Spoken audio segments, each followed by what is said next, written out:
තැබීම යෝජනාව ගරු අනුරුද්ධ දිසානායක මැතිතුමා. ගරු කතානායකතුමනි, රටේ වර්තමාන ආර්ථික තත්ත්වය පිළිබඳව ප්‍රකාශයක් කරමින් ගරු අගමැතිතුමා පසුගිය මාර්තු මාසයේ 8 වෙනිදා පාර්ලිමේන්තුව හමුවේ ප්‍රකාශ කර සිටියේ රට දැවැන්ත ණය බරක ගිලී ඇති බැවින් එම උගුලෙන් ගොඩ ඒමට ජනතාව මත බදුබර පැටීමට සිදුවන බවයි. එම ආර්ථික බංකොලොත් බවට ප්‍රධාන හේතුව පසුගිය රජයේ පාලනය විසින් සිදු කළ මහා පරිමාණ මූල්‍ය වංචා හා කොමිස් ගැසීම් බවයි. මෙම ආණ්ඩුව බලයට පත්වුවේ රටේ ආර්ථිකය නගා සිටුවීමේ රැකියාව දසලක්ෂයක් ඇතුළු රටේ ජනතාවට සහන ලබා දෙන බව පවසමින්.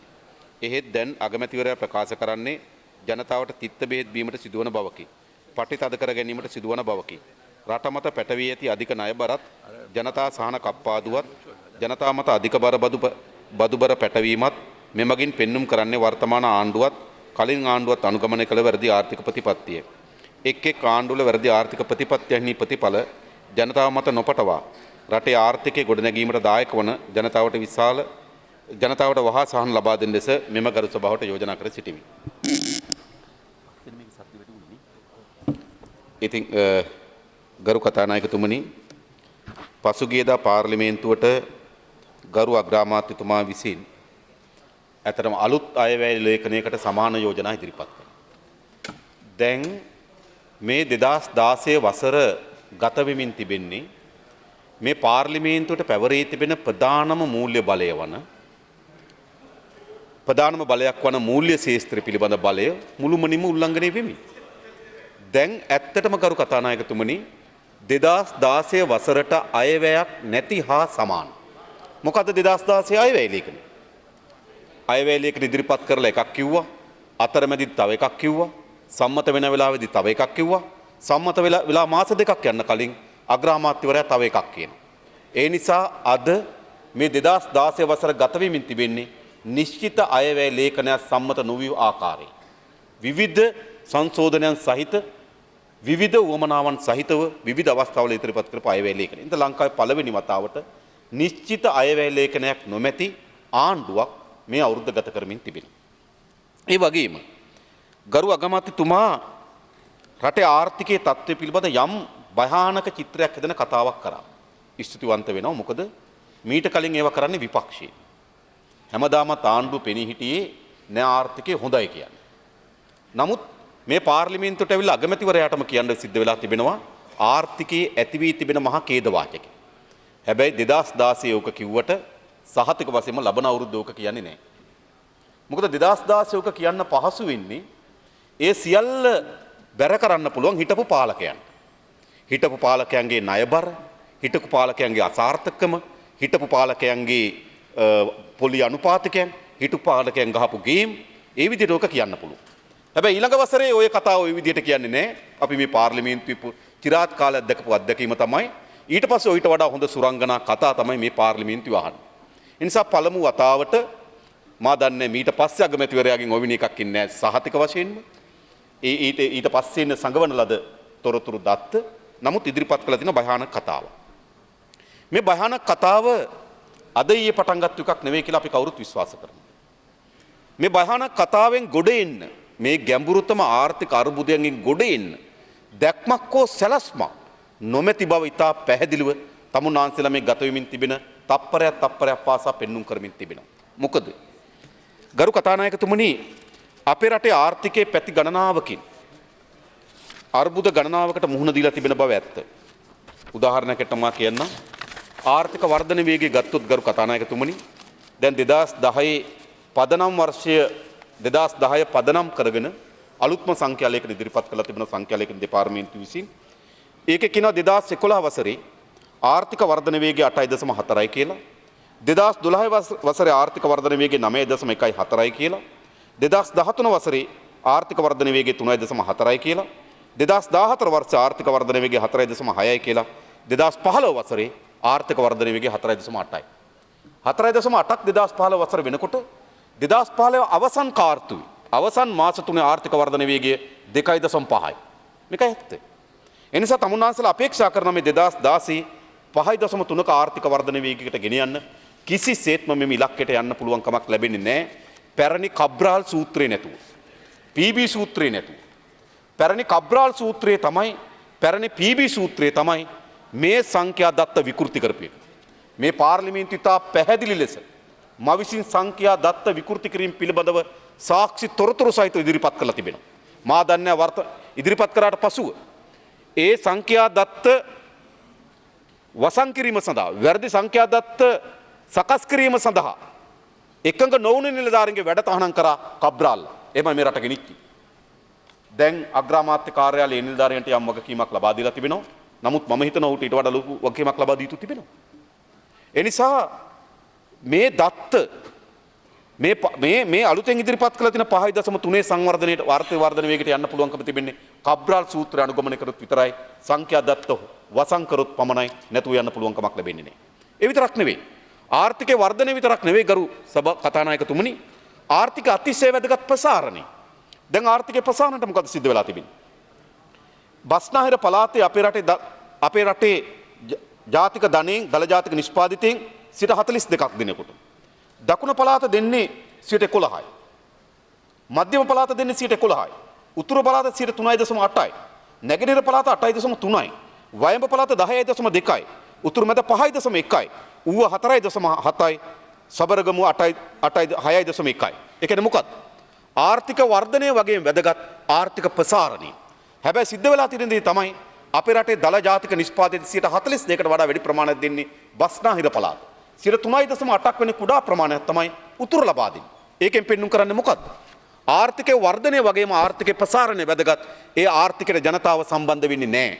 ජනතාව සම්බන්ධ නොවුණු ආර්ථික වර්ධන වේගයක් තමයි තමුන්නාන්සලා පෙන්눔 කරමින් තිබෙන්නේ. ඒ වගේම මේ ආර්ථික වර්ධන වේගය අත්පත් කරන් තියෙන කවර ශේෂ්ත්‍රයන්ගෙද? වැඩිම දායකත්වය සපයලා තිබෙන මෙම ආර්ථික වර්ධන වේගයට සේවා ශේෂ්ත්‍රය ඇති වී තිබෙන වර්ධනය. සේවා ශේෂ්ත්‍රයේ ගරු කතානායකතුනි, ඒක ඇත්ත වටිනාකම් හදන එකක් නෙවෙයි. සේවා ශේෂ්ත්‍රය කිසිසේත්ම අලුතින් නිෂ්පාදනයක් හදන එකක් නෙවෙයි. අලුතින් වත්කම් හදන එකක් නෙවෙයි. මම උදාහරණයකට ගන්නම්. අපි ජපානයෙන් කාර් එකක් ගෙනල්ලා ලක්ෂ 10ට ලක්ෂ 11ට වික්කොත් එතන අපි කියන දල ජාතික නිෂ්පාදිත ලක්ෂයක මුදලක් එකතු වුණා කියලා. ඒක කොහොමද ගණනය කරන්නේ? කියන්නේ සේවා ශේෂ්ත්‍රයේ වෙළඳ ශේෂ්ත්‍රයේ ඇති වෙන ගනුදෙනු තමයි වැඩිම පංගු අද නියෝජනය කරමින් තිබෙන්නේ. ඒ නිසා ආනයන හරහා ගරු කතානායකතුනි බහණ්ඩ ආනයන කරලා ඒවා වැඩි මිලකට විකිණීම හරහා ඇති වෙන වර්ධනය තමයි මේ ආර්ථික වර්ධන වේගයේ සේවා ශේෂ්ත්‍රය නියෝජනය කරමින් තිබෙන්නේ. එය ඇත්ත වටිනාකම් නිර්මාණය කරන්නේ නැහැ. ඒ බොරු වටිනාකම්. කාර් එකක් ලක්ෂ 10කට ගෙනල්ලා කාර් එකක් ලක්ෂ 11ට වික්කාම කියනවා ලක්ෂයක වටිනාකමක් නිෂ්පාදනය කරා. කොහොමද වටිනාකමක් නිෂ්පාදනය කරලා තියෙන්නේ? ඒවා බොරු වටිනාකම්. ඒ නිසා මේ ආර්ථික වර්ධන වේගය ගැන මේ ආර්ථික වර්ධන වේගයත් මේ දල ජාතික නිෂ්පාදිතය ආංශික සංයුතිය බැලුවොත් ඒක විහිදලා තියෙන ආකාරය දිහා බැලුවොත් අපි ඒක ඉතාමත් දුර්වල තැනක තිබෙන්නේ. ඒ නිසා මේ ආර්ථික වර්ධන වේගයත් එක්ක පෙන්눔 කරලා තිබෙන මේ තත්වය අපේ රට ඉදිරියට ගෙන යාම බැරි තත්ත්වයක් නිර්මාණය කරලා තිබෙනවා. ඊළඟ ප්‍රධාන ප්‍රශ්නේ අපේ රටේ ආනයන වෙල අපේ රටේ අපනයන පිළිබඳ ඇති වී තිබෙන තත්ත්වය. මම ඔබතුමාට උදාහරණයකට කියන්නම් ගරු කතානායකතුමනි. මා මේ වසර කිහිපයක් ගත්තොත් 2005 වසරේදී අපේ රටේ අපනයන ආදායම දල ජාතික නිෂ්පාදනයෙන් 27ක ප්‍රතිශතයක් තිබුණා. 2010 වෙනකොට 17ට අඩු වුණා. 2012 වෙනකොට 16ට අඩු වුණා. 2013 වෙනකොට 15ට අඩු වුණා. 2014 වෙනකොට 14ට අඩු වුණා. 2015 අපේ රටේ අපනයන ආදායම 23යි. ඒ කියන්නේ 2005 ඉඳන් 2015 වෙනකොට අපේ රටේ අපනයන ආදායම දල ජාතික නිෂ්පාදිතයේ ප්‍රතිශතයක් හැටියට හරි අඩකින් කඩා වැටලා තිබෙනවා. කොහොමද රට යන්නේ? දල ජාතික නිෂ්පාදිත 27ක් 2005 අවුරුද්දේදී තිබුණු අපනයන ආදායම අද 13% දක්වා හරි අඩකට වඩා වැඩි ප්‍රමාණයකින් කඩා වැටලා තිබෙනවා.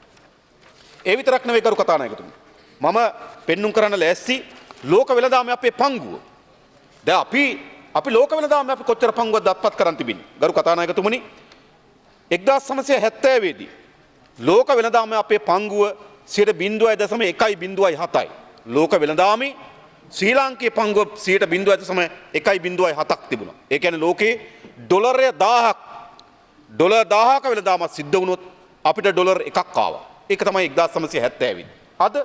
අද ලෝක වෙළඳාමේ ලංකාවේ පංගුව 0.05යි 3යි. ඒ කියන්නේ මොකද්ද? ඩොලර් 1000ක වෙළඳාමක් වුණොත් අද අපිට එන්නේ ඩොලර් 750යි. ඒ කියන්නේ මොකද්ද? ලෝක වෙළඳාමේ අපේ පංගුව හරි අඩකින් කඩා වැටලා තිබෙනවා. උදාහරණයක් ගත්තොත් ගරු කතානායකතුමනි ඉන්දියාව ලෝක වෙළඳාමේ වුන්ට 1970 තිබුණේ 0.6යි 3ක පංගුවක්. අද ඒක 1.6 දක්වා 3 ගුණයකින් වැඩි කරගන්න සමත් වෙලා තිබෙන ලෝක වෙළඳාමේ පංගුව ඉන්දියාව. ඒ විතරක් නෙවෙයි අපි මේ කලාපේ ගත්තොත් ගරු කතානායකතුනේ පාකිස්තානේ ගත්තොත් 0.14ක පංගුවක් තිබුණේ. උන් අඩුමතර මේ පංගුව ආරක්ෂා කරගන්න සමත් වෙලා තිබෙනවා. මේ කලාපේ නේපාලෙ විතරයි අපිට ආසන්න කඩාවැටීමකට ලෝක වෙළඳාමේ අපේ පංගුව කඩාවැටලා තිබෙනවා. චීන වෙන රටක් ගත්තොත් ගරු කතානායකතුමනි 1970 දී ලෝක වෙළඳාමේ චීන පංගුව 0.726යි. සිට එකටත් වඩා අඩු පංගුවක් තමයි 1970 දී ලෝක වෙළඳාමේ චීනේ පංගුව. අද ලෝක වෙළඳාමේ චීනේ පංගුව කරු කතානායකතුමනි සිට 11.736 දක්වා වැඩි වෙලා තිබෙනවා.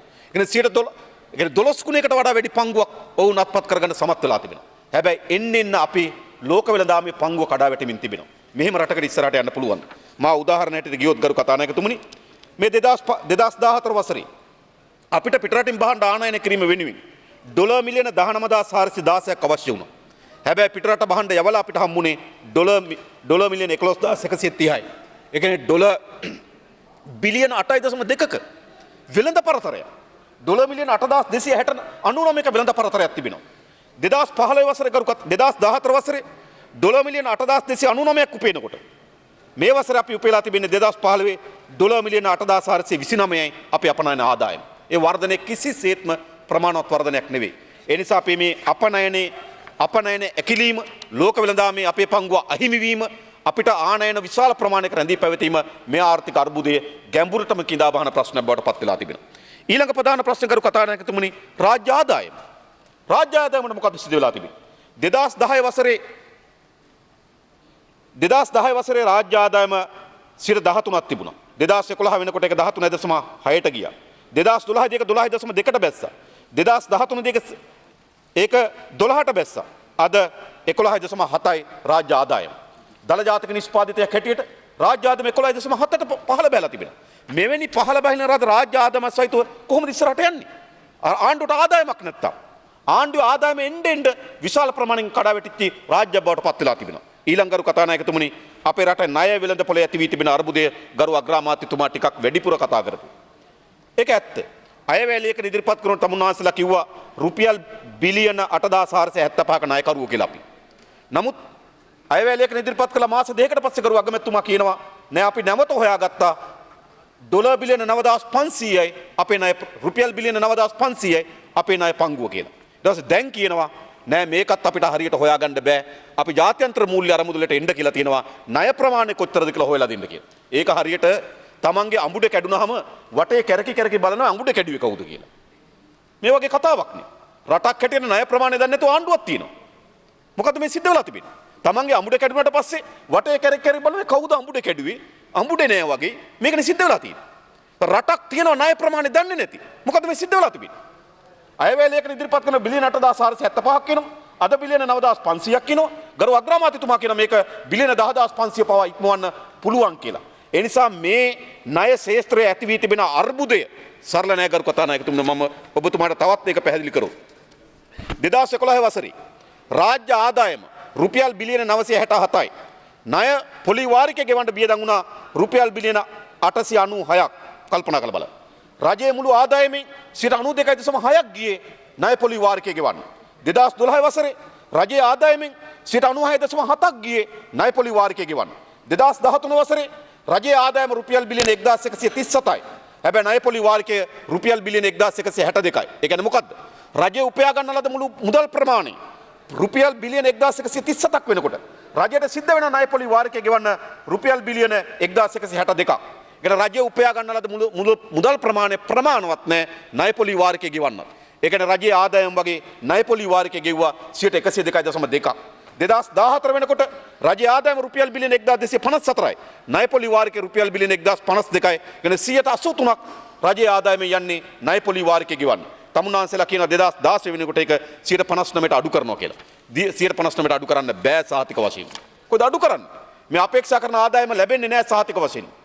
ඔය බිලියන 2064ක් වගේ තමුන්නාන්සලා අපේක්ෂා කරලා තිබෙනවා. මේ ආදායම උපයා ගන්න බෑ. මේ ආදායම රජයට ලැබෙන්නේ නැහැ. ඒ ලැබෙන්නේ නැති බව දන්නවා. අයවැලියකට ඉදිරිපත් කරනකොට රුපියල් බිලියන 2000 ගන්නකට අපේක්ෂාවක් තිබුණත් අගමැතිතුමා දැනගත්ත මේක ලැබෙන්නේ නැහැ කියලා. ඒ නිසා තමයි අගමැතිතුමාට නැවත සිදුුනේ මේ ඉලක්කයට එන තව බදු ගහන්න.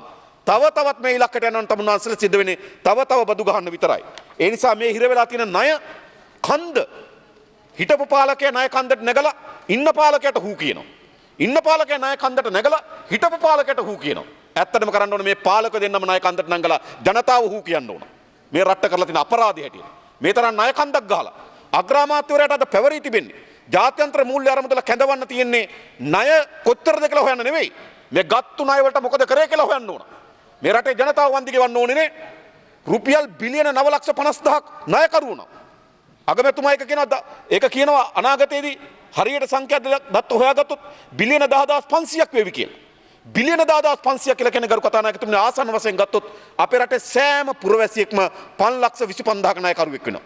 මේ 5,25,000 අද බිලියන 10,500ක් වෙනවා. ආසන්න වශයෙන් ගත්තොත් අපේ රටේ හැම පුරවැසියෙක්ම 5,25,000ක ණයකරුවෙක් බවට පත් වෙනවා.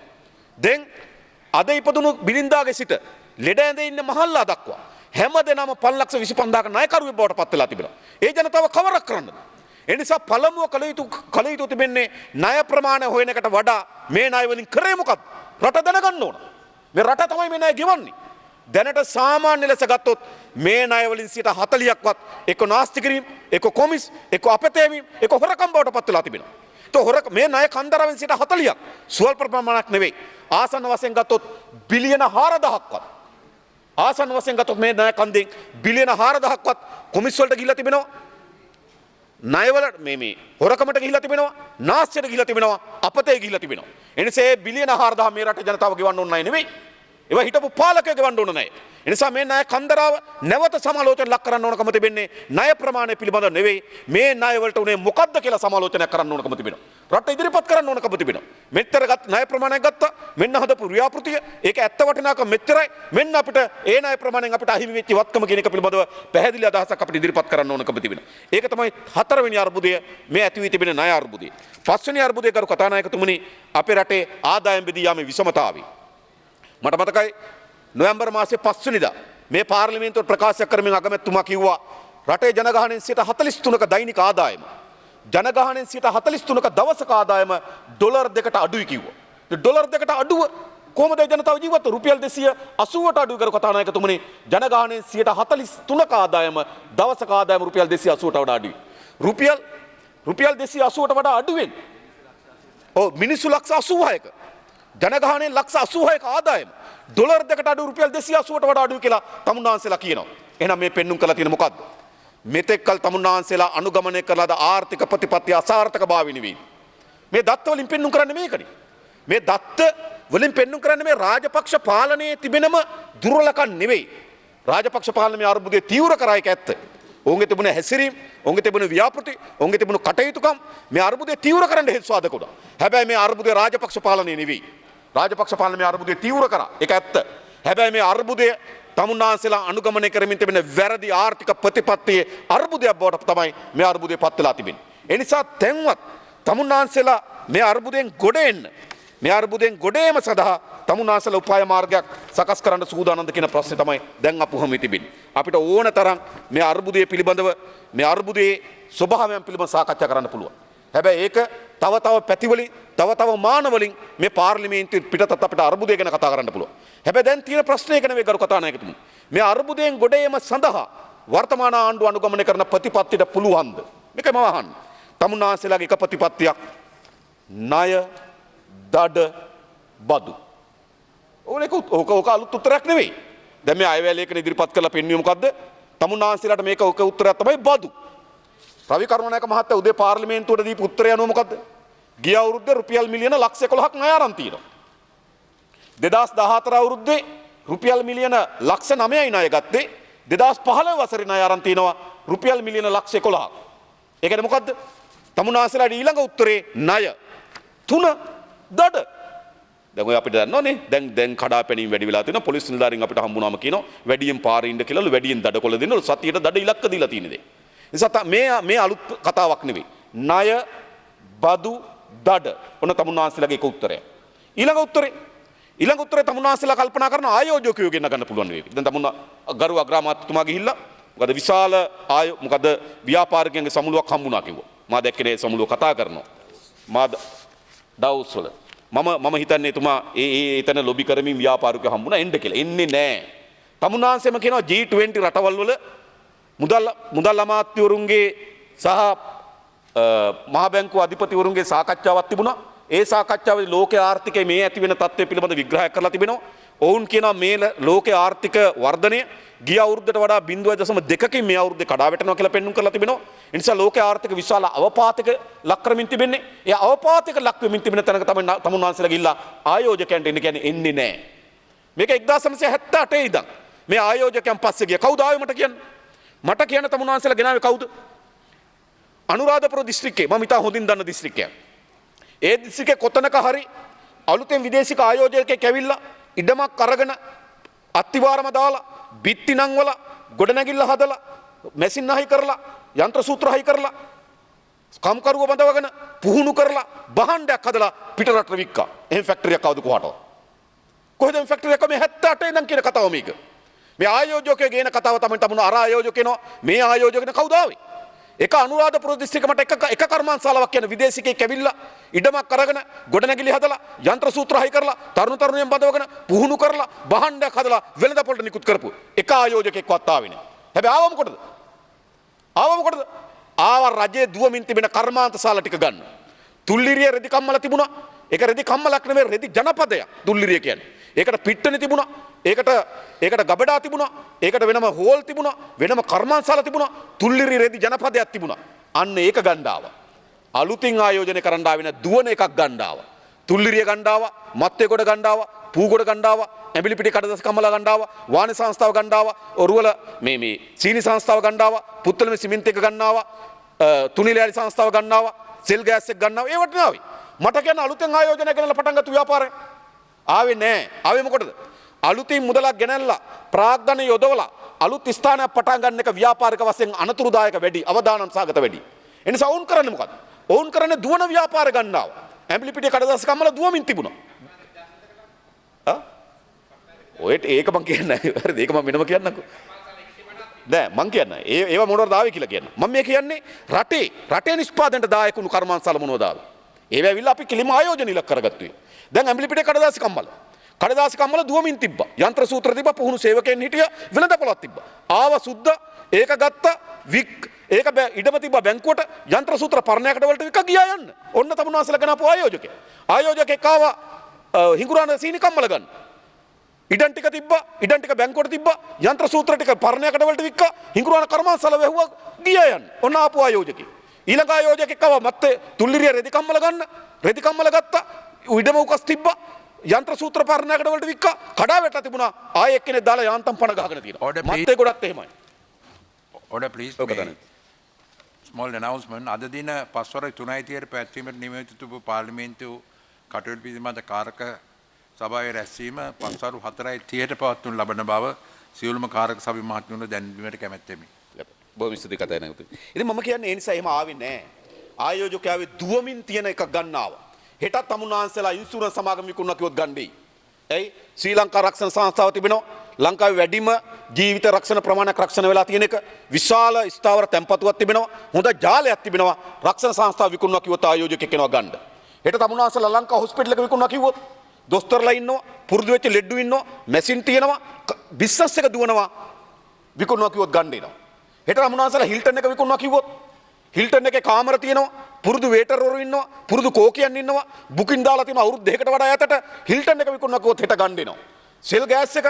සෙල් ගෑස් ගේනවා, ගබඩා කරනවා, නියෝජිත ආයතන තියෙනවා, ගෙදර තියෙනවා ගෑස් හිස්කින් එක, ඒක ඉස්සරහට පුරවනවා, දුවන බිස්නස් එකක් තියෙනවා, විකුණනවා කිව්වොත් ගන්න එනවා. තමුන්නාන්සලා මේ ආයතන ටික විකිණීම විතරයි තමුන්නාන්සලා ඉතුරු වෙලා තියෙන්නේ. මා දන්නවා කැබිනට් මණ්ඩලය අනුමත කරා, පේපර් එක දැම්මා, අනුමත වුණාද මා දන්නේ නැහැ. මොනවද අනුමත වුණේ නැහැ. හෝටල් ටිකයි, ලංකා හොස්පිටල් එකයි, හෝටලේ හිල්ටන් හෝටලේ ලංකා හොස්පිටල් එකයි තමුන්නාන්සේ අයවැය ලේඛනෙත් කිව්වා ඒ කරුණු ටික විකුණනවා කියලා. ඉතින් ඒවා විකුණනකොට ගන්නයි. වෙන මොනවද දෙන්නේ? මට කියන්න ඇවිල්ලා අලුතෙන් කර්මාන්තශාලාවක් දාපු. ඒ නිසා තමුන්නාන්සලාගේ මේ ආර්ථික උපාය මාර්ගය තව දුරටත් අපේ රට ඉස්සරහට ගෙන යන ආර්ථික උපාය මාර්ගයක් නෙවෙයි. ඕනෑවටත් වඩා අපි ඒ පිට පෙරලලා මේ පිට පෙරලලා හතර මැදින් කපලා දිගට කපලා මේ ආර්ථික ක්‍රමවේද ගැන අත්හදා බලලා තිබෙනවා. ලෝකේ පුරාම අද ඔප්පු කරමින් තිබෙනවා තමුන්නාන්සලා අනුගමනය කරමින් තිබෙන මේ ආර්ථික ක්‍රමවේද අසාර්ථකයි. ඒ නිසා අද අපේ රට මුහුණ දී තිබෙන ගැඹුරුතම ආර්ථික අර්බුදයට තමුන්නාන්සලා හදලා තිබෙන විසඳුම මේ අර්බුදය කෙටි කාලයකට සමනය කරයි. රක්ෂණ සංස්ථා වික්කහම මුදල් ටිකක් එයි ඒකෙන් ටිකක් ජොලි කරන්න පුළුවන්. අපි දන්න සාමාන්‍ය කරු කතානායකතුමනි ඔය ගම්මලා ඉන්නවනේ ආර්ථිකය දුවන්න බැරුණා තමන් ඉඩම විකුණනවා. ඉඩම විකුණලා කීයක් හරි ගන්නවා. ගෙනලා බෝතලයක් ගෙනලා ගහනවා. කතරගම වදින්නත් යනවා. ඥාතින් බලන්නත් යනවා. මාස දෙක තුනක් ඒ ඉඩම විකුණුපෙකින් දුවනවා. ඊට පස්සේ ආය හාන්සි. ඊට පස්සේ හොයනවා අය මොකද්ද විකුණන්නේ කියලා. ඔන්න ඕක විතරයි තමුන්නාන්සලා සිද්ධ වෙන්නේ. රක්ෂණ සංස්ථා විකුණලා කීයක් හරි ගන්න පුළුවන්. විකුණන්නේ හොඳයි. හිල්ටන් එක විකුණලා කීයක් හරි ගන්න පුළුවන්. ඒ හිල්ටන් එක විකුණලා ඒකෙන් පොඩි කාලයක් දුවන්න පුළුවන්. ඊළඟ ඇපොලෝ එක විකුණලා කීයක් හරි ගන්නවා. ලංකා හොස්පිටල් එක විකුණලා ඒකෙන් කීයක් හරි දුවන්න පුළුවන්. හයට් එක විකුණලා කීයක් හරි ගන්නවා. ඒකෙන් කාලයක් දුවන්න පුළුවන්. තමුන්නාන්සලාට වෙලා තියෙන ගම්වල සාමාන්‍ය පුරවැසියෙක් තමන්ගේ ඉඩමක් විකුණලා ජීවිතේ මාස 3-4ක් ජොලි කරනවා වගේ ආර්ථිකයක් තමයි තමුන්නාන්සලා තියෙන්නේ. දිගු කාලින ආර්ථික උපාය මාර්ගය මේ ඇති වී තිබෙන අර්බුදය පිළිබඳව නිවැරදි සමාලෝචනයක් කරලා අර පාලකයට මේ පාලකයට ඒ පාලකයාගේ දුබලකම් හෙවීම ඒ පාලකයාගේ අසමත්කම් හෙවීම ගැන නෙවෙයි ආර්ථික ක්‍රමවේදයක් හැටියට මේක අසමත්කම හොයන්න ඕන. මේක ආර්ථික ක්‍රමවේදයක් හැටියට ගරු කතානායකතුමනි අසමත් වුණු ආර්ථික ක්‍රමවේදයක්. ඒ නිසා මොකද්ද තිබෙන්නේ? අපි දැන් මේකෙන් මිදෙන්න ඕනකම තිබෙනවා. මේකෙන් මිදිලා අපි අලුත් ආර්ථික ක්‍රමවේදයකට යන්න ඕන.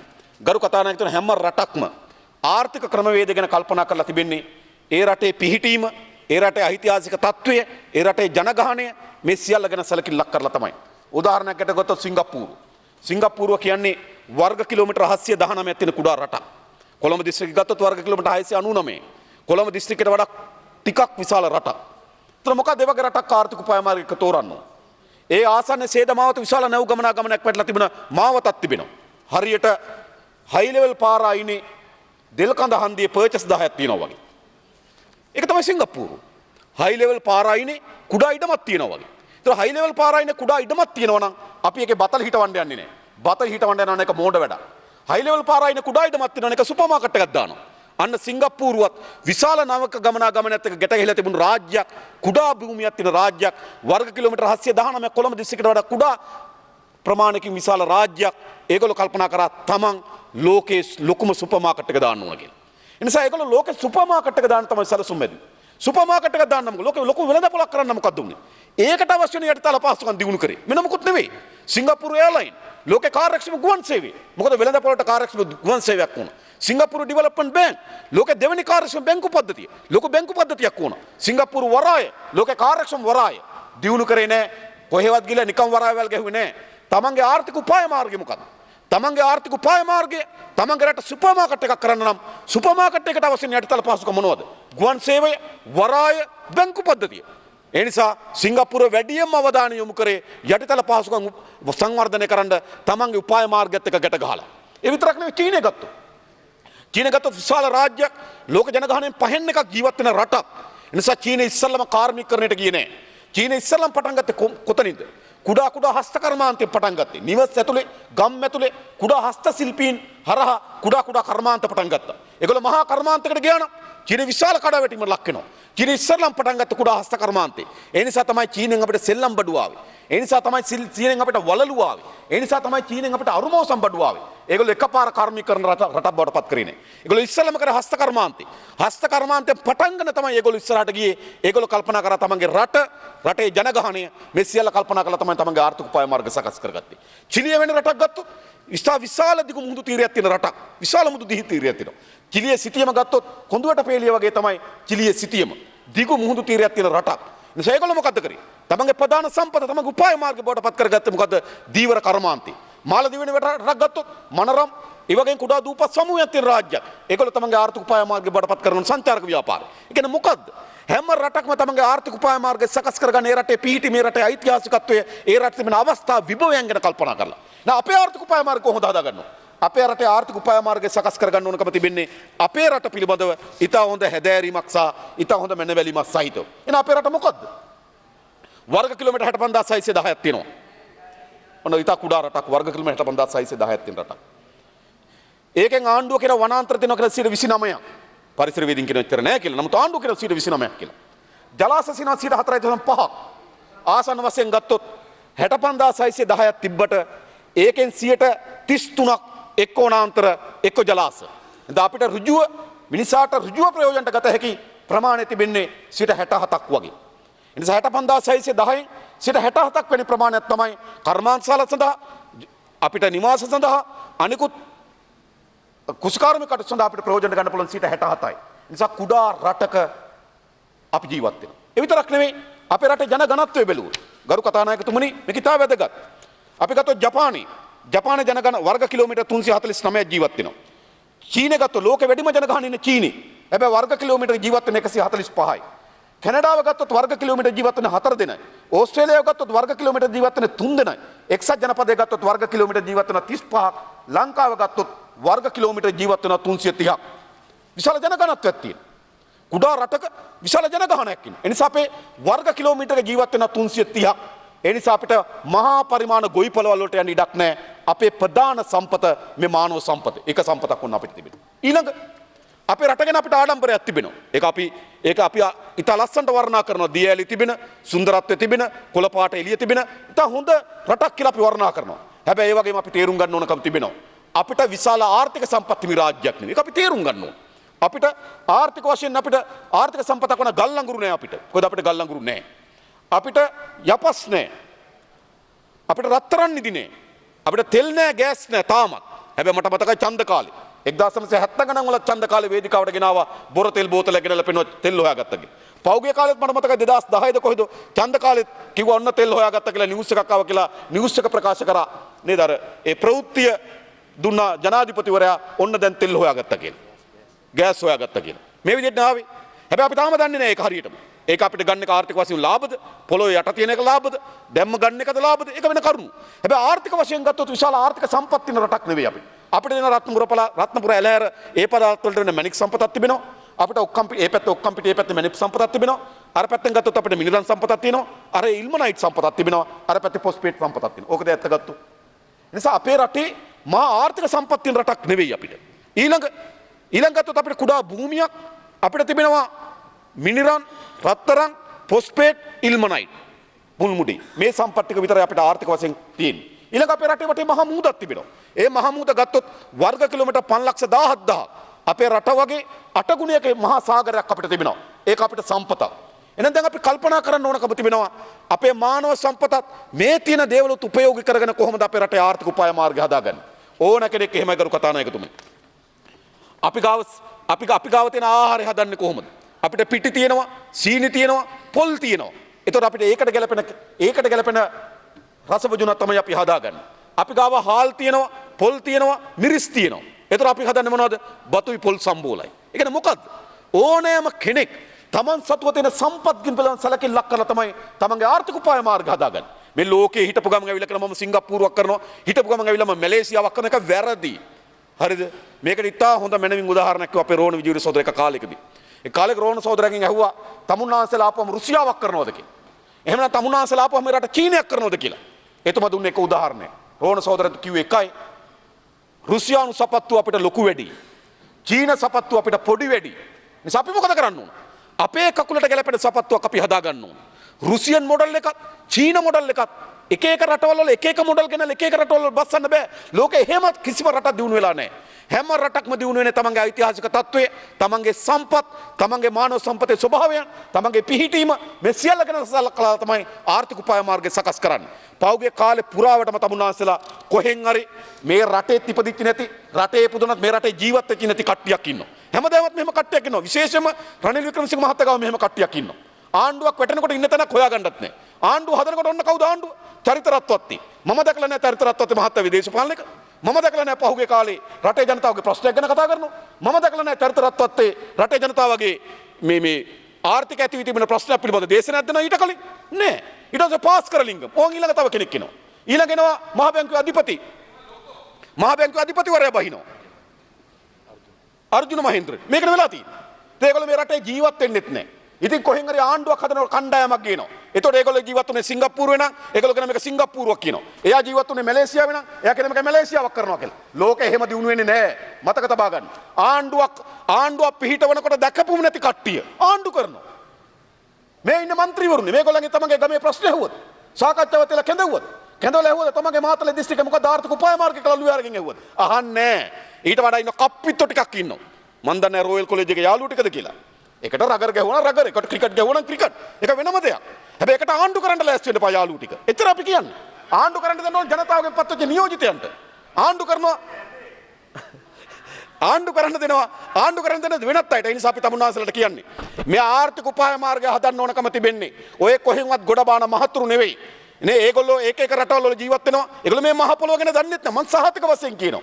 ඒගොල්ලෝ මේ මහ පොළොව දන්නේ නැහැ. මේ මහ පොළොවේ ගුණ සුවඳ දන්නේ නැහැ. මේක ඉතිහාසය දන්නේ නැහැ. මේක මිනිසුන්ගේ ජීවන රටාව දන්නේ නැහැ. මේ මිනිසුන්ගේ අර්බුදයන් දන්නේ නැහැ. මිනිසුන්ට එදිනදා මුහුණ දී තිබෙන ගැටලු පිළිබඳ හාන්කවිසියක්වත් නැති මිනිසු ටිකක් සැලසුම් හදනවා. සැලසුම් හදලා කියන ආයෝජන කලාප හදනවා. ඩිජිටල් ගේනවා. දැන් එහෙම එකක් නෙවෙයි කිව්වේ. මොකද්ද? රටම ඩිජිටල් කරන්න බැලුම් අරිනවා. ඊට පස්සේ කියනවා ෆ්‍රී වයිෆයි. දැන් කො ඒවා? දැන් කොහෙද ඉස්සලම මාතර දුන්නා මංගල සමරවීර අමාත්‍යවරයා ගිහිල්ලා කොටුවේ ගිහිල්ලා අග්‍රාමාත්‍යවරු දුන්නා. දැන් මේ දවස්වල ෆෝන් ගගා ඉන්නවා පිටකොටුවට ගිහිල්ලා වයිෆයිත් නෑ. ඒවා කියන්නේ. හරිද? මොකද්ද මේ වෙලා තියෙන්නේ? ඒ නිසා තමුන්නාන්සලා මේ වෙන ලෝකවල වල ජීවත් වෙලා මේ රට ආර්ථික සලස්මක් ගෙන. එහෙම නෙවෙයි. මේ රටේ තියෙන සම්පත්, මේ රටේ තියෙන උපාය මාර්ගات එක මේ ආර්ථික සලස්ම හදන්න ඕනකම තිබෙනවා. එවැනි උපාය මාර්ගයකට මේක අවතීර්ණ වුණේ නැත්නම් අපේ රට මේ අර්බුදෙන් ගොඩ එන්නේ නැහැ. මොකද්ද උපාය මාර්ගය? එක නිෂ්පාදනය. නිෂ්පාදනයකට කොහොමද අපි පණ පොවන්නේ? දෙක ඒ නිෂ්පාදන ජනතාව සම්බන්ධ කරගන්න ඕන. තුන නිෂ්පාදනය කරන ධනය සාධාරණව බෙදන්න ඕන.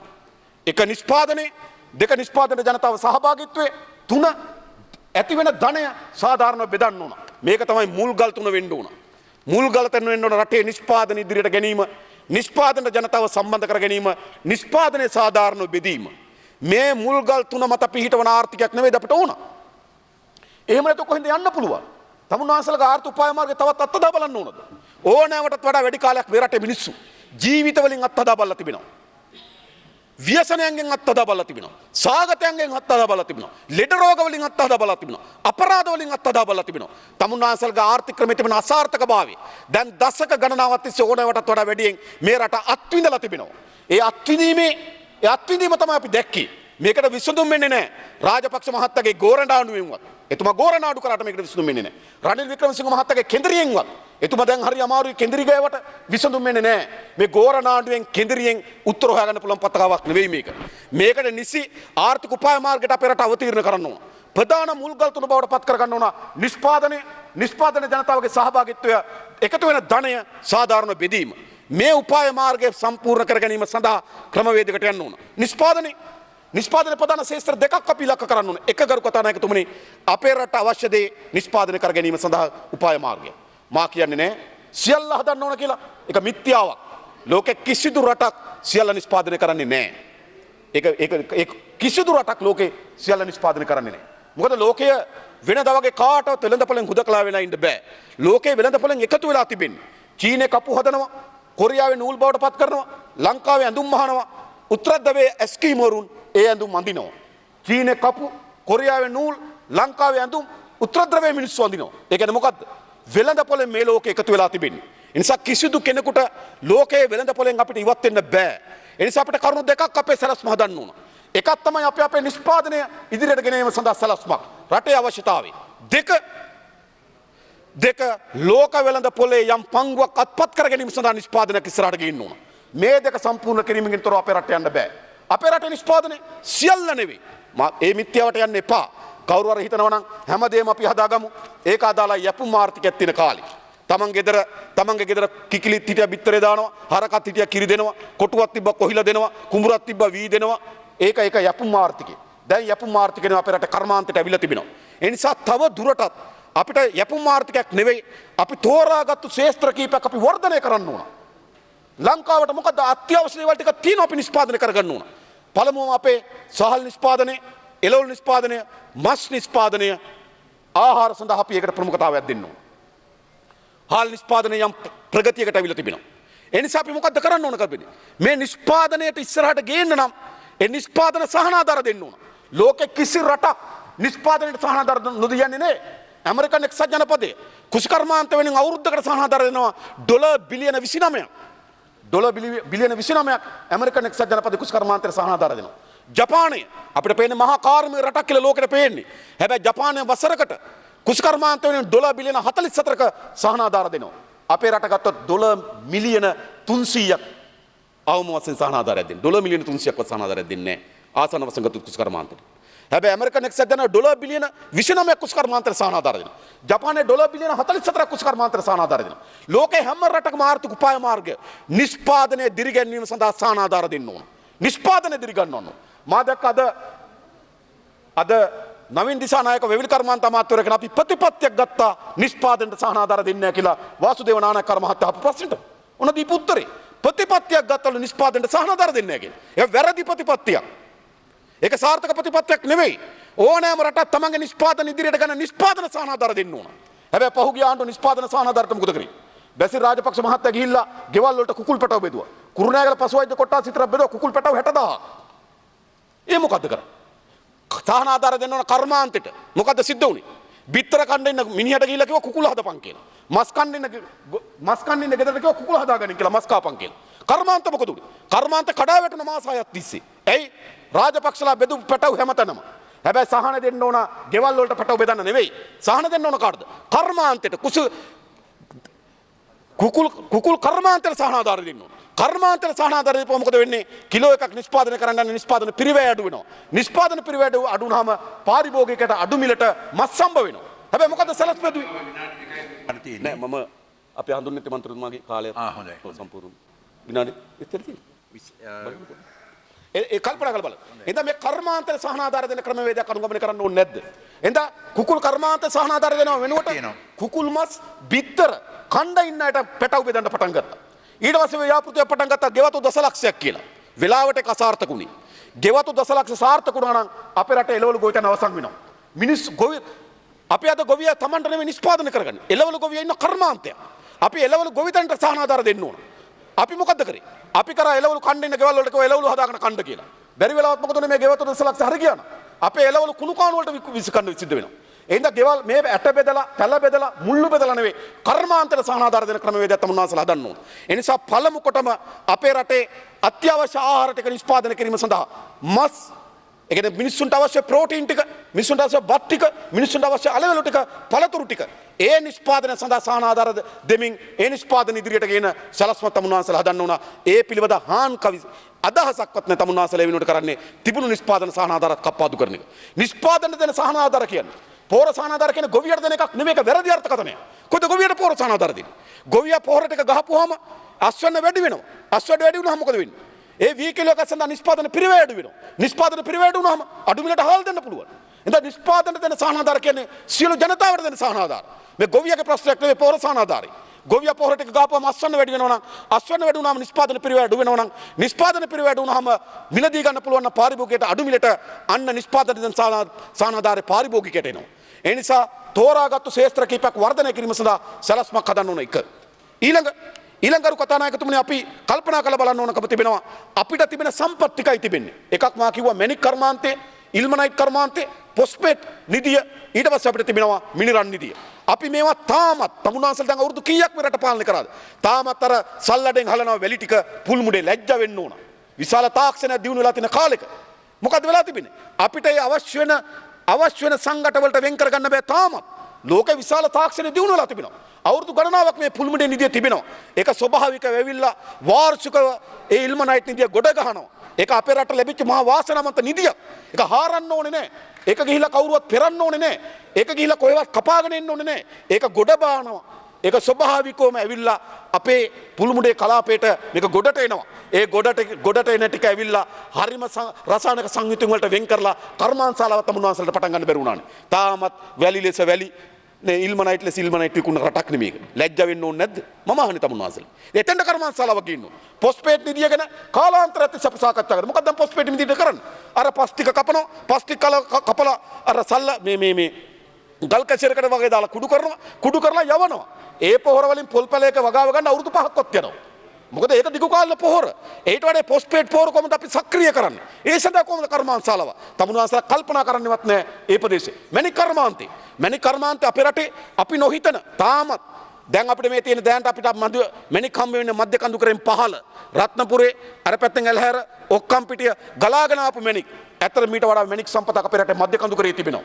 මධ්‍ය කඳුකරේ තාම සොයා නොගන්නලද මහා මැණික් සම්පතක් තිබෙන මධ්‍ය කඳුකරේ. මේ හොදගෙන ආපු මැණික් ටික තමයි අපි මේ තාමත් ගලවන්නේ. ඒ නිසා ඒක විශාල සම්පතක් අපේ රටේ ආර්ථිකේ. හැබැයි තමුන්නාන්සේලා ඒක ගැන හිතන්නේ නැහැ. ඒක දිගු කාලීන පැවැත්මක් ගැන හිතන්නේ නැහැ. පරිසරය ගැන හිතන්නේ නැහැ. ව්‍යාපාරිකයන් කීප දෙනෙක්ගේ, ජාවාරම් කීප දෙනෙක්ගේ බූදලයක් බවට පත් කරලා තිබෙනවා මැණික් කර්මාන්තේ. ඒ වෙනුවට කොහොමද මැණික් කර්මාන්තේ ජාතික ආර්ථිකයට අපි යොමු කරන්නේ? ඒක රත්නපුරේ කෙනාගේ මැණික් ගරන්නාගේ, මැණික් මුදලාලිගේ මැණික් එකතු කරන්නාගේ ආර්ථිකයක් නෙවෙයි. ඒක රටේ ජාතික ආර්ථිකයේ පංගුව බවට අපි කොහොමද මැණික් කර්මාන්තේ දියුණු කරන්නේ? ඒ සඳහා ලෝකේ හොයා ගන්න ලද මහා දියුණු පර්යේෂණ, මහා දියුණු ව්‍යාපාර ලෝකයක් නිර්මාණය වෙලා තියෙන තැනක තමුන්නාන්සලා මොකද්ද කරලා තිබෙන්නේ? ඒ නිසා මැණික් කර්මාන්තය අපේ මිනිරන් සම්පතට මොකද්ද වෙමින් තිබෙන්නේ? ඒක ඉතාමත් අපේ රටේ මිනිරන් සම්පත තමයි ගරු ඔබතුමා දන්නා මම හිතන පර්යේෂණයක් කරනවා.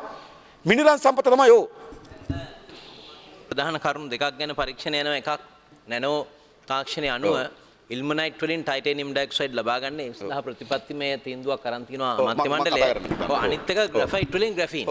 දැන් මේ මිනිරන් සම්පත ගත්තා මේක තමයි ලෝකේ වැඩිම ඒ අවශ්‍ය වෙන හොඳම සංයුතිත මිනිරන් සම්පත අපි සතු තිබෙන්නේ. ඒක තමයි අවශ්‍යයෙන් 80 ගණනක් 96ක් 96ක් හොඳම සම්පත අපි සතු තිබෙනවා. ඉතින් අපි මොකද කරලා තිබෙන්නේ? කාලක පතල වහලා තියෙනවා, කාලක පතල ඇරලා තියෙනවා. මේක ජාතික කර්මාන්තය බවට පත් කරලා නැහැ. ව්‍යාපාරයේ දෙන්නේ තුන් දෙනෙක්ගේ උවමනාවට මෙහෙන කර්මාන්තය බවට පත් වෙලා තිබෙනවා. ඒ නිසා ඊළඟ අපි අපේ රටේ කුසු කර්මාන්තය ඊළඟ අපි මෙන්න මේ කර්මාන්ත ක්ෂේත්‍ර කරේ අපි අවධානය යොමු කරන්න ඕනකම තිබෙනවා. ඊළඟ වැදගත් කාරණේ තමයි ලෝක වෙළඳපොලේ පංගුවක් අපි අත්පත් කරගන්න ඕන. ලෝක වෙළඳපොලේ පංගුවක් අපි අත්පත් කරගන්න නම් ශ්‍රී ලංකා බ්‍රෑන්ඩ් නේම් එකක් අපි හදන්න ඕන. දැනට අපිට ශ්‍රී ලංකා බ්‍රෑන්ඩ් නේම් එකක් තිබුණා තේ වලට. හැබැයි තමුන්නාන්සලාගේ මේ අයවැය යෝජනාව අනුව ඒ තේ වලට තිබුණු බ්‍රෑන්ඩ් නේම් එකත් කඩාකප්පල් වෙන අයවැය යෝජනාව තමුන්නාන්සලා කිව්වා. තමුන්නාන්සලා මොකද්ද කියන්නේ? කසල වෙන රටවල් වලින් තේ ගෙනල්ලා කලවම් කරන මධ්‍යස්ථාන. ඒක ඩුබායි වලට හරි. ඩුබායි ලෝකේම තේ මධ්‍යස්ථානය. ඩුබායි මොකද තේ හදන්නේ නැහැ. ඩුබායි කරන දේ තමයි කෙන්යාවෙන් ගෙනවා, ඉන්දියාවෙන් ගෙනවා, ලංකාවෙන් ගෙනල්ලා ඒගොල්ලෝ පැකට් කරලා ඩුබායි එකෙන් යවනවා. ඒක හරි. හැබැයි ලංකාව තේ හදන තැන.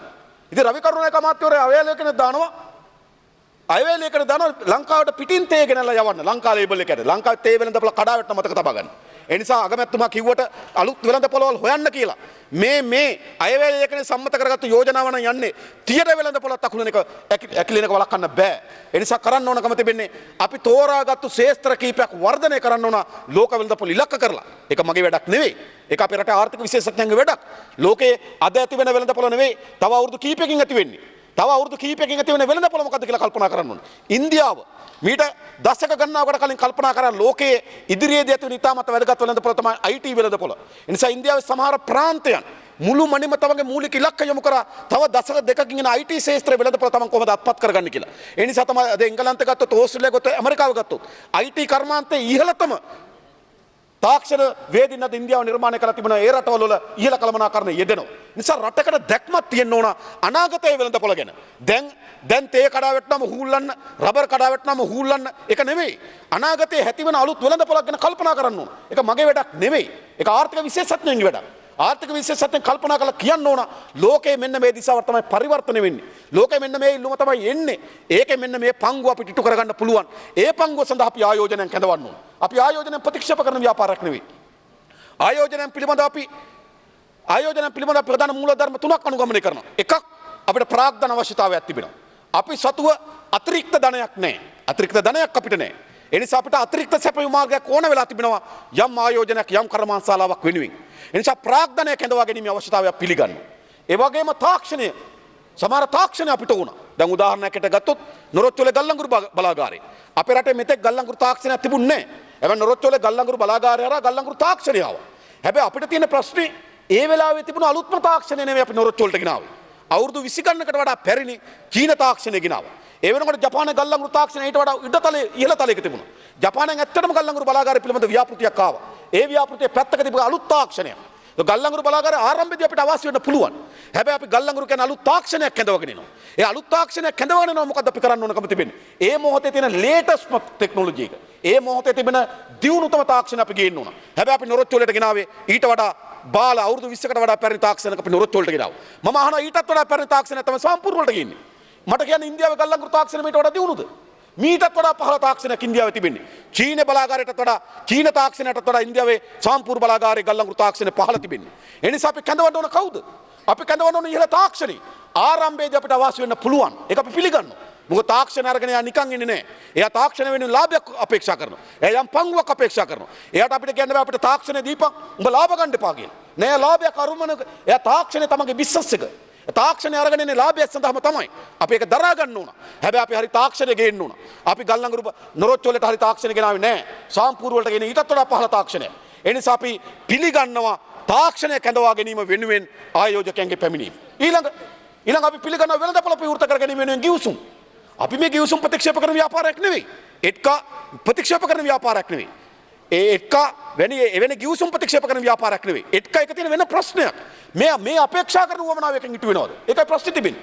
අපි වෙළඳ ගිවිසුම් අත්සන් කර ගන්න ඕන. අපේ වෙළඳපොළ පුළුල් කර ගැනීමේ අරමුණේ. හැබැයි අපේ තියෙන වෙළඳපොළත් ඇකිලෙනවනම් තියෙන වෙළඳපොළ තව කේඩෑරි වෙනවනම් ඒ වෙළඳ ගිවිසුම් අත්සන් කිරීමේ කිසි ප්‍රතිඵලයක් නැහැ. එක්කා කියන්නේ වෙන ගිවිසුමක් දැනට සාකච්ඡා වෙමින් තිබෙන කරුණු. වෙනස් කරනවා නම් අපි එකඟයි. අපිට මේ රටවල් එක්ක හුදකලා වෙලා ජීවත් වෙන රාජ්‍යයක් නෙවෙයි අපි යෝජනා කරන්නේ. අපි යෝජනා කරන්නේ ලෝක වෙළඳපොළත් එක්ක ඒකාබද්ධව යන්න ඕන. හැබැයි තමුන්වන්සලා ගියේ නැහැ. මොකද්ද අපිට කිව්වේ? අපිට කව සිංගප්පූරුවක් කරනවා, මැලේසියාවක් කරනවා කිව්වා. මොකද්ද කරේ? ලෝකේ තාක්ෂණය ඉස්සරහට ගියා. ලෝකේ ශබ්ද වේගෙන් යන යානා නිර්මාණය කරා. අපේ 10න් පස්සේ ගමට යන බස් එකක් නැවුණ අපේ රට. ලෝකේ මහා සාහිත්‍ය කලාවන් නිර්මාණය වුණා. අපිට අම්මයි තාත්තයි එක රුබි සිනමා ශාලාව ඉස්සරහින් යන්න බෑ. ඔන්න අපි ගෙනාපු චිත්‍රපටිය. මේවන අපි ලෝකෙත් එක්ක ගියේ. ලෝකේ කලාව ඉස්සරහට ගියා. ලෝකේ තාක්ෂණ ඉස්සරහට ගියා. ලෝකේ දැනුම ඉස්සරහට ගියා. ලෝකේ වේගෙන් ඉස්සරහට ගියා. අපි තමුන්වන්සලා මේ රට ලෝකේ තාක්ෂණය දැනුම කලාවත් එක්ක ඉබිගමිනින් පිටිපස්සෙන් අරගෙන කැදවගෙන ගියා. කිසිදු දැක්මක් නැති රටක් පරිවර්තනය කළා. ඒ රටේ ප්‍රතිඵල තමයි අද අපි භුක්ති විඳින්නේ. එහෙනම් මොකද්ද දැන් අපිට තිබෙන්නේ? එක පැත්තකින් අපි අපේ මා තෝරා ගන්න වලට නිෂ්පාදන වලට දිරි ගන්න ඕන වැඩ පිළිවෙල. ඊළඟ අපි ලෝක වෙළඳපොලේ පංගුවක් අත්පත් කර ගැනීම සඳහා ආර්ථික සැලැස්මක්. එවැනි සැලැස්මකට යන්නේ නැතුව අද අපේ රටේ ආර්ථික වර්ධනය ඇති වී තිබෙන අර්බුදයට, මේ ණය අර්බුදයට, මෙතන ඇති වෙලා තිබෙන අපනයන ආදායම අඩුවීමේ අර්බුදයට, රාජ්‍ය ආදායම අඩුවීමේ අර්බුදයට උත්තරයක් නැහැ. ඒකට උත්තරයක් නිසිලස සොයා ගන්න නම් මේ ආර්ථික උපාය මාර්ග මුළුමනින්ම ගලවලා අලුත් මුල්ගල් තුනක් තුනේ පිහිටවන්න ඕන. නිෂ්පාදනය, ජනතාව සම්බන්ධ වීම, ජනතාවට සාධාරණ බෙදීම කියන අලුත් මුල්ගල් තුන මත මේ ආර්ථිකය හිටවන්න ඕන. ඒකෙත් වැදගත්කම තිබෙන අපේ රටේ මානව සම්පත. අපිට දියුණු මානව සම්පතක් තිබෙනවා. විශාල ජනගණත්වයක් තියෙන රටක්. මම කලින් කිව්වා. වර්ග කිලෝමීටරක 330ක් ජීවත් වෙනවා. ඒක ගණනය කරලා තියෙන්නේ වතුරත් වනාන්තරත් තියෙන 133ත් එකතු කරලා. ඒ 133 අයින් කරොත් වතුරත් වනාන්තරත් තියෙන 133 අයින් කරොත් වර්ග කිලෝමීටරක අපි ආසන වශයෙන් ගත්තොත් 480ක් විතර ජීවත් වෙනවා. වර්ග කිලෝමීටර 480 ජීවත් වෙන රටක් මේක. විශාල ජනගහනයක් තිබෙනවා. විශාල ජනගණත්වයක් තිබෙනවා. ඒ කියන්නේ මොකද්ද? අපේ රටේ හොඳම සම්පත මානව සම්පත. අපේ දිග ඉතිහාසයක් තිබෙනවා. අවුරුදු 2500කට ඉතිහාසයක් තිබෙනවා. අපේ බුද්ධාගම මිහිඳු මහරහතන් වහන්සේ අපේ බුද්ධාගම අරගෙන අශෝක අධිරාජ්‍යයේ කාලේදී ඒ බුද්ධාගම ආගමක් පමණක් නෙවෙයි ඒකත් එක්ක අධ්‍යාපනය ආවා, තාක්ෂණය ආවා, කළමනාකරණය ආවා, විධිමත් අධ්‍යාපන ක්‍රමයක් ආවා, පිරිවෙන් අධ්‍යාපන ක්‍රමයක් ආවා. ඒ නිසා අවුරුදු 2500කට වඩා ඉතිහාසයක් තිබෙන සංවිධිත අධ්‍යාපන ක්‍රමයක් තිබෙන සංවිධිත හික්මන සද ජනතාවක් ඉන්න රටක් අපේ. ඒ නිසා අපිට හොඳ මානව සම්පතක් තිබෙනවා. ඒ නිසා තමයි එංගලන්තේ ගිහලා අපේ කෙනෙක් අපිට කියන්නේ මේ අයට වඩා අපි හොඳට වැඩ කරනවානේ කියලා. මැද පෙරදි ගියොත් අපේ කෙනෙක් අපිට හම්බුනාම කියන්නේ මුන් මොනවද කරන්නේ අපි තමයි වැඩ කරන්නේ කියලා. අපිට හොඳ මානව සම්පතක් තිබෙනවා. හැබැයි මේ මානව සම්පත දිනු කරලා තිබෙනවද? මම තමුන්වන්සලාට කියන්නම් මේ මානව සම්පත දිනු කරනවා වෙනුවට මේ මානව සම්පත තමුන්වන්සලා මොකද්ද කරේ? 2014 වසරේ විදේශ රැකියාව සඳහා පිටත් වෙලා තිබෙනවා 3,453ක්. 3,453ක් විදේශ රැකියාව සඳහා පිටත් වුණා. ඒකෙන් 2,45,127ක්ම ගියේ එක්ක පුහුණු ශ්‍රමික, අර්ධ පුහුණු ශ්‍රමික, නුපුහුණු ශ්‍රමික, ගෘහ සේවකා. ඒ කියන්නේ මොකද්ද? අපේ රටේ විදේශ රැකියාව වලට යන අයගෙන් 82ක් ගිහින් තිබෙන්නේ. පුහුණු ශ්‍රමික, නුපුහුණු ශ්‍රමික, අර්ධ පුහුණු, ගෘහ සේවිකා කියන තැනට. මේ මානව සම්පත මොකද්ද කරලා තිබෙන්නේ? 82ක් යවලා තිබෙන්නේ අපි අද එතෙන්ට. අද අපි වෘත්තීමය රැකියාව සඳහා යවලා තිබෙන්නේ 3,453න් 5,340 වෘත්තීමය රැකියාව සඳහා. ඒ කියන්නේ මොකද්ද? වෘත්තීමය රැකියාව සඳහා පිටත් කළ තියෙන 1.8යි. මේකෙන් අපි අවුරුද්දකට 2014 $7.7.18ක් $7 අපිට විදේශ ශ්‍රමිකයන්ගේ ආදායම කල්පනා කරලා බලන්න. හැබැයි යවලා තියෙන කවුද? ඒකෙන් 82%ක්ම නුපුහුණු පුහුණු ගෘහ සේවිකා. 1.8යි වෘත්තීමය රැකියාව සඳහා යවලා තියෙන්නේ. නිසා අවුරුදු ගණනාවක් තිස්සේ තමුන්වන්සලා මේ මානව සම්පත පුහුණු කරාද? මේක තමයි අපේ වැදගත්ම සම්පත. මෙම අපිට විශාල ආර්ථික සම්පත් නැම කලින් කිව් පරිදි අපිට දෙන වැදගත්ම සම්පත මානව සම්පත. මේ මානව සම්පත දියුණු කරන්න ඕන. මේ මානව සම්පත දියුණු කරන්න මොකක්ද තියෙන්න ඕන? එක අධ්‍යාපනයේ අධ්‍යාපන දියුණු කරන්න ඕන. හැබැයි අධ්‍යාපනයට මොකක්ද වෙලා තිබෙන්නේ?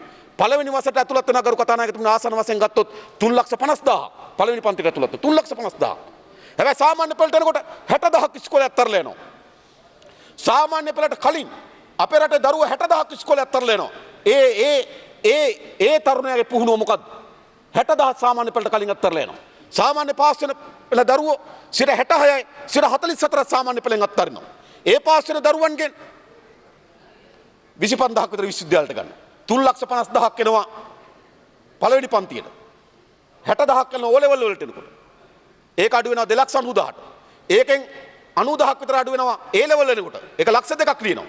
ඒ 2,02,000න් 25,000ක් යනවා විශ්වවිද්‍යාලෙ. 3,50,000ක් ඇතුල් වෙනවා මහා පාරකින්. අධිවේගී මාර්ගයකින් දරුවෝ එකට එනවා. පටු වෙලා අඩිපාරකින් විශ්වවිද්‍යාලය යනවා. අර දෙවටකින් විශ්වවිද්‍යාලය යනවා වගේ වැඩක් නෑ. ඇයි මොකද්ද අපිට තිබෙන මේ මානව සම්පත? 10 විභාගෙන් එළියට එන 60,000ක් දරුවන්ගේ අනාගතය මොකද්ද? සාමාන්‍ය පෙළ අසමත් වෙන දරුවන් 70,000ක 90,000ක අනාගතය මොකද්ද? උසස් පෙළෙන් නතර වෙන දරුවන් ලක්ෂ ගණනක අනාගතය මොකද්ද? ඒ නිසා අපේ අධ්‍යාපන ක්‍රමය මුළුමනින්ම ප්‍රතිසංස්කරණය ලක් කරන්න ඕන. හැම දරුවෙක්ම නිපුණතාවයක්, හැකියාවක්, දක්ෂතාවයක්, දැනුමක් සහිත පාසලෙන් එළියට එන්න ඕන. හැම රැකියාවක්ම වෘත්තිමය මට්ටමට ගේන්න ඕන. කොණ්ඩ කපන කෙනා වෙන්න පුළුවන්, මේසන් බාස් වෙන්න පුළුවන්, ඉලෙක්ට්‍රික් බාස් වෙන්න පුළුවන්. එහෙම නැත්නම් අත්වැඩ කරුවා වෙන්න බැලන හැම කෙනාම වෘත්තිමය මට්ටමට ගේන්න ඕන. හැම දරුවෙක්ම පාසලෙන් එළියට එන්න ඕනකම තිබෙන්නේ හැකියාවක්, නිපුණතාවයක්, දැනුමක් සහිතව. මේ પરම්පරාව අයාල යන પરම්පරාව බවට පත් වෙලා තිබෙනවා. ඒ නිසා මේ දරුවන්ට සිද්ධ වෙලා තියෙන මොකද්ද? අවුරුද්දකට ආසන්න වශයෙන් රැකියාව වලින් පොළන ලක්ෂ 30ක්, ලක්ෂ 3ක්. අවුරුද්දකට ලක්ෂ 3ක් රැකියාව වලින් පොළට එනකොට 2,25,000ක්ම රැකියාව හොයාගෙන කොහෙන්ද? පිටරට ගිහිල්ලා. මැද පෙරදිග ගිහිල්ලා. ඒ නිසා මේ රටේ මේ ආර්ථික දුවන්නේ තමුන්නාන්සලා හින්දා නෙවෙයි. තමුන්නාන්සලාගේ කෙරුවාවල් හින්දා නෙවෙයි. මේ ආර්ථික දුවන්නේ අද අරාබිකාරයට පින් සිද්ධ වෙන්න. ඒක නැත්ත කතාව. පෞල් අද ආසන්න වශයෙන් ගත්තොත් ලක්ෂ 33ක් ජීවත් වෙන පිටරට. ලක්ෂ 33ක්. ලක්ෂ 33න් අපි ගත්තොත් ආසන්න වශයෙන් පෞල් ලක්ෂ 30ක්. රටේ ඉන්නේ පෞල් ලක්ෂ 50යි. පෞල් ලක්ෂ 30ක්ම යපෙන්නේ මොකෙන්ද? විදේශගත ශ්‍රමිකයන්ගේ. එනිසා තමුන්නාන්සලාගේ සෙල්ලම් නිසා නෙවෙයි. ඒකෙන් එනවා ඩොලර් බිලියන 7ක්. ඒ ඩොලර් බිලියන 7ෙන් තමයි තමුන්නාන්සලා අර ඇති වී තිබෙන වෙළඳ පරතරය පියවගන්නේ. ඒ ශ්‍රමිකයන් ඇකුළුනොත් තමුන්නාන්සලාගේ ආර්ථික කඩා වැටෙනවා. එනිසා තමුන්නාන්සලා මේ රට දුවවන්න සිද්ධ වෙලා තියෙන්නේ නූතන වහල් වෙළඳාමක් කරා. එනිසා ඒ වෙනුවට අපේ රටේ දියුණු මානව සම්පතක් ගොඩනැගීම ආරම්භ කළ යුතුයි. අධ්‍යාපනය 1 2 හොඳ සෞඛ්‍ය සේවයක් තියෙන්න ඕන. මොකද්ද වෙලා තියෙන්නේ අපේ රටේ? මොකද්ද වෙලා තියෙන්නේ අපේ රටේ සෞඛ්‍ය සේවෙට? මුළුමනින්ම කඩාවැටි සෞඛ්‍ය සේවයක්. මම තමුන්නාන්සට කියන්නම්. මේ තොරතුරු සැපයීම වෛද්‍ය හා සංඛ්‍යාලේඛන අංශය 2015 මම ඒක කියන්නම් මෙහෙම. 1980 දී හදවත් රෝග හේතු කොටගෙන මිය ගියේ 2733යි. අද 9445යි. 1980ට වඩා වෛද්‍ය විද්‍යාව දියුණු වෙලා තිබෙනවා. 1980ට වඩා තාක්ෂණය දියුණු වෙලා තිබෙනවා. 1980ට වඩා සෞඛ්‍ය සේව දියුණු වෙලා තිබෙනවා. 1980ට වඩා ස්පිරිතාල වැඩි වෙලා තිබෙනවා. හැබැයි 1980 දී හදවත් රෝගයෙන් මිය යන්නේ 2733යි. අද 9445යි. ලෙඩ જાතියක් නෙවෙයිද? ශ්වසන රෝගීන් 1980 මේකේ 2802යි. අද 5754යි. පිළිකා රෝගයෙන් 1900 මතක තබන්න මේ සංඛ්‍යාව. 1980 දී පිළිකා රෝගයෙන් මිය ගිය 942යි. අද මිය යනවා 2013 මිය ගිහින් තියෙනවා 4539ක්. ඒ කියන්නේ මොකද්ද? ආසන වශයෙන් ගත්තොත් 6 ගුණයක්. 1980 පිළිකාවලින් මිය දුනා වගේ 6 ගුණයක් අද පිළිකාවලින් මිය යනවා. දියවැඩියාව 1980 දී දියවැඩියාව නිසා මියගේ 263 දෙනයි. අද මිය යනවා 643 දෙනෙක්. මොකද දියවැඩියාව වෙන ආස්තිත රෝග නිසා තමයි ඒක වැඩිපුර වාර්තා වෙන්නේ. 3 ගුණයකින් වැඩි වෙලා තිබෙනවා. මොකද වෙලා තිබෙන්නේ? ලෙඩ જાතියක් හදලා තිබෙනවා. තමුන්නාසල මේ රට කරලා තියෙන විනාශය මේකනේ. හෘද රෝග හැදෙන දවසකට හෘදාබාධ හේතු කොටගෙන 108 දෙනෙක් මිය යනවා. දවසට පිළිකා රෝග හේතු කොටගෙන 12 දෙනෙක් මිය යනවා. දවසකට වකුගඩු රෝග හේතු කොටගෙන 8 දෙනෙක් මිය යනවා. තමුන්නාසලගේ ආර්ථික මොකද්ද ලෙඩ જાතියක් ඇදුවා. ඒ නිසා අධ්‍යාපනය විතරක් නෙවෙයි නිරෝගී සම්පන්න ජීවිතයක් ඕන. අද මේ ජීවිතේ කඩාවටලා තිබෙන්නේ. ලෙඩ වලින් පිරිච්ච වසංගත වලින් පිරිච්ච જાතියක් හදලා තිබෙනවා. මේ જાතිය කොහොමද ඉස්සරහට යන්නේ? මේ ලෙඩ જાතියක් එක්ක ඉස්සරහට යන්න පුළුවන්ද කරු කතා නැගතුමා. ඒ නිසා මේ සෞඛ්‍ය සේවයේ ප්‍රමුඛතාවයක් ගන්න මානව සම්පත් දියුණු කරන එක අධ්‍යාපනය, 2 සෞඛ්‍ය, 3 ක්‍රීඩාව. මොකද්ද අද ක්‍රීඩාවට සිද්ධ වෙලා තිබෙන්නේ? අද ක්‍රීඩාව කරු කතානායකතුමනි රැකියාවක් ලබා ගැනීම සඳහා සහතිකයක් බවට පත් වෙලා තිබෙනවා. ක්‍රීඩා සංස්කෘතියක් නෑ අපේ රටේ. මොකද අපේ රටේ තියෙන ක්‍රීඩා සංස්කෘතිය? අඩුම තරම ඉස්සර ගම්වල තිබ්බ ක්‍රීඩා සංස්කෘතිය. කුඹුරු කපලා ඉවරලා වෙල්ලිපනල්ලේ එල්ලේ ගැහුවා. එහෙනම් විනාඩි 5ක් තියෙනවා ඔබතුමාට. හැම ගමකම තිබ්බ වොලිබෝල් කෝඩ් එක. හැම ගමකම තිබුණා. හැම වැවකම දරුවෝ බහලා පීනුවා. එහෙමයි ක්‍රීඩාව තිබුණේ. අද මින්නේරිය වැවේ ඉන්න වැවාසන්න ඉන්න දරුවා ටැප් එකෙන් වතුර ටැප් එකෙන් නානවා. ක්‍රීඩා සංස්කෘතියක් නැහැ. ක්‍රීඩාව තමුන්වන්සලා ගෙනාවේ කොතෙන්ද? රැකියාවට සුසුකමක් කියන තැනට ගෙනාවා. ක්‍රීඩාව ගේන්න ඕන එයාගේ නිරෝගී සම්පන්න ජීවිතය වර්ධනය කර ගැනීම දිශාවට. ඒ නිසා මානව සම්පත දියුණු කිරීම කරේ වැඩි අවධානය යොමු කරන ආර්ථිකයකට යන්න ඕන. අධ්‍යාපනය, ක්‍රීඩාව, ඒ වගේම තමයි ගරු කතානායකතුමනි සෞඛ්‍ය. නිරෝගී සම්පන්න මිනිහෙක් හදන්න ඕන. ඒ මිනිහා කර්මාන්තශාලාවට යොදවන්න ඕන. එමිනියා මහා දැනුමත් සහිතව ලෝකයේ ශ්‍රම වෙළඳපොලේ පංගුවක් අත්පත් කරගෙන ප්‍රතික්ෂේප කරන්න බෑ. ලෝක විශාල ශ්‍රම වෙළඳපොලක් තිබෙනවා. ඒක අපි අත්හරින්න බෑ. ලෝකෙ එහෙම තමයි වෙළඳපොළවල් හැදෙන්නේ. භාණ්ඩ වෙළඳපොලක් තිබෙනවා, සේවා වෙළඳපොලක් තිබෙනවා, ශ්‍රම වෙළඳපොලක් තිබෙනවා. අපි ලෝකයේ ශ්‍රම වෙළඳපොලෙන් නිපුණතාවයෙන් සහිත ශ්‍රම වෙළඳපොලේ පංගුවක් අත්පත් කරගන්න ඕන. අපිට තියෙන මානව සම්පත ඒක. අපිට තියෙන වැදගත්ම සම්පත ඒක. ඒක දිනු කිරීම සඳහා සලස්ම තමුන්වන්සලා හදන්න ඕන. එතකොට මොකද වෙන්නේ? එතකොට තමයි රටේ ජාතික ධනෙ උඩට එන්නේ. ඒන ජාතික ධනෙ මොකද කරන්න ඕන? ඒන ජාතික ධනෙ සාධාරණව බෙදන්න ඕන. දැන් මේ බෙදෙන විදිය සාධාරණද? කල්පනා කරලා බලන්න. අපේ රටේ ජනගහනයෙන් කරු කතානායකතුමනි. ඉහළම 10% ආසන්න වශයෙන් ගත්තොත් අපේ රටේ ජාතික ධනෙ 55% භුක්ති විඳිනවා. සාධාරණද? ඉහළම 10% රටේ ජාතික ධනෙ 55% භුක්ති විඳිනවා. සමාවෙන්න. ඉහළම 10% රටේ ජාතික ධනෙ 38% භුක්ති විඳිනවා. ඉහළම 20% 55% භුක්ති විඳිනවා. ඉහළම 10% රටේ ජාතික ධනෙ 38% භුක්ති විඳිනවා. පහළම 10%ට හම් වෙන්නේ රටේ ජාතික ධනෙ 1.1යි. පාන් ගෙඩියක් ගත්තොත් පාන් ගෙඩිය පෙති කපලා පෙති 38ක් 10 දෙනෙක් ගන්නවා. යටම ඉන්න 10 දෙනාට හම්බෙන්නේ එක පෙත්තයි චුට්ටයි. හොඳද? සාධාරණ මේ ආදායම බෙදීම. එනිසා මේ ආදායම බෙදීමේ ප්‍රශ්නට උත්තරයක් නැතුව ආර්ථික වර්ධනයක් අත්පත් කරගෙන වැඩක් නැහැ. අතිශය අසාධාරණ ආදායම බෙදීමක් තිබෙනවා. මා කියන්නේ සමානව බෙදන්න කියන නෙවෙයි. සමානව බෙදන්න බෑ. ඒක මිත්‍යාවක්. ඒක සීන ලෝකයක්. හැබැයි සාධාරණව බෙදන්න ඕන. මේ බෙදෙන විදිය අතිශය අසාධාරණ ආදායම් බෙදීම් මාර්ගයක් තියෙනවා. එක පුර ජනගහනයෙන් 43ක දෛනික ආදායම ජනගහනයෙන් ලක්ෂ 86ක දෛනික ආදායම රුපියල් 280ට වඩා අඩුයි නම් මොකක්ද ඒ මිනිස්සුගේ ජීවිතේ? සමහර අයට එක කෑම වේලට ඊට වඩා වැඩි දහස් ගුණ උන්ගේ අවුරුද්දක වේදම එක කෑම වලට වියදම් කරන රටක් තිබෙනවා. ඒ නිසා ආදායම් බෙදී යාමේ මේ ප්‍රශ්නට මේ විෂමතාවයට උත්තරයක් ඕන. මෙන්න මේ මුල්ගල් තුන මත නිෂ්පාදනය ආර්ථිකයට ජනතාව සම්බන්ධ වීම ආදායම සාධාරණ බෙදීම කියන මුල්ගල් තුන මත මේ ආර්ථික යලි පිහිටවන්න ඕන. තමුන්වන්සලගේ ආර්ථික ගමන එතෙන්ට නෙවෙයි සකස් වෙලා තිබෙන්නේ. තමුන්වන්සලා ආර්ථික ගමන සකස් වෙලා තියෙන පරණ පාරම ණය, දඩ, බදු ආයෝජන. ඔය එන්නේ නෑ මතක තබා ගන්න. මම නැවතත් කියන්නේ දුවන කම්පැනියක් ගන්නදී. හිල්ටන් එක විකුණනවා කිව්වොත් ගන්නේ, ගෑස් එක විකුණනවා කිව්වොත් ගන්නේ, එයාලංක එක නම් විකුණනවා කිව්වට ගන්නෙන්නෙත් නෑ. දැන් තියෙන තත්ත්වය අනුව. ඒක කවුද ගන්නෙ? ඒක ගන්න ඕන අන්ධ හරි ගොළු හරි මිනිහ. ඒක ගන්නෙන්නේ නැහැ. ඒ නිසා මොකද මේ සිද්ධ වෙලා තිබෙන්නේ? ඒ නිසා සිද්ධ වෙලා තිබෙන දේ තමයි මේ රටේ ආර්ථික නව මාවතකට යොමු කරන්න ඕන. මේ අර්බුදය කියාපන්නේ ඒක වෙන මොකවත් නෙවෙයි. මේ අර්බුදය අපි රාජපක්ෂ මහත්තයාගේ ණය කන්දට නැගලා ඒ රාජපක්ෂ මහත්තයාට හූ කියලා රනිල් මහත්තයාගේ ණය කන්දට නැගලා රනිල් මහත්තයාට හූ කියලා මේක හරියන්නේ නැහැ. නේද? ජනතාව මේ දෙන්නටම හූ කියන්න ඕන කාලේ දැන් ඇවිල්ලා තියෙන ඇත්ත ගත්තොත්. මොකද මහා ණය කන්දක අපේ රට හිර කරලා තිබෙනවා අවුරුදු 68ක් තමුන්වන්සලා මේ රට පාලනය කරා. අපි පාලනය කරේ නැහැ. මේ පක්ෂ දෙක තමයි මේ රට පාලනය කරේ. ඒ නිසා මේ ණය කන්දේ හැම සතකටම තමුන්වන්සලා පක්ෂ දෙක වග කියන්න ඕන සම ලෙස. ඒක නැත්ත කතාව. ඒ නිසා අලුත් ආර්ථික උපාය මාර්ගයට පරණ පාරේ හැමදාම ඩ්‍රයිවර්ලා මාරු කරනවා. නායකයෝ මාරු කරනවා, ආණ්ඩුව මාරු කරනවා, පරණ පාරේ යනවා. ජනතාව කියන වෙනසක් නැහැ නේ කියලා. වෙනසක් නැහැ තමයි. එකම පාරේ යනවනම් කෝච්චි යනවා ස්ටේෂන් එකට එනවා. ඒ ඩ්‍රයිවර් බස්සලා වෙන ඩ්‍රයිවර් කෙනෙක් නංගනවා. ඒ කෝච්චිය ඒ පාරේම යනවා. ඉතින් මිනිස්සුන්ට වෙනසක් දෙනවද? සමහර දවස්වල එන්ජින් එකට නංග ගන්නවා. එන්ජින් එකට නංග ගන්නවා සමහර දවස්වල පවුලේ කට්ටිය. ඒතර එදාට කෝච්චිය ගෙනියනවා පවුලේ. ඊළඟ එන්ජින් එකට නංග ගන්නවා රොයල් කොලෙජ් එකේ කට්ටිය. ඒතර රොයල් කොලෙජ් එකේ යාළුවට ඊළඟ එන්ජින් කෝච්චිය ගෙනියනවා. මේකට සිද්ධ වෙලා තියෙන්නේ. මේක නෙවෙයි සිද්ධ වෙලා තිබෙන්නේ. ඒ නිසා හැමදාම සිද්ධ වුණේ එක කෝච්චිය එක පාරේ යනවා. එන්ජින් එකේ කට්ටිය මාරු කරන එක විතරයි. ඒ නිසා කරු කතානායකතුමා අර්බුදය කියාපාන්න වෙන මොකවත් නෙවෙයි. අපේ රට අලුත් ආර්ථික උපාය මාර්ගයකට අවතීර්ණ විය යුතුයි. එවැනි අලුත් ආර්ථික උපාය මාර්ගයකින් තොරව මේ ආර්ථිකය තව තවත් ගැඹුරුතම අර්බුදයට යනවා මිසක් විසඳුම් ලැබෙන බව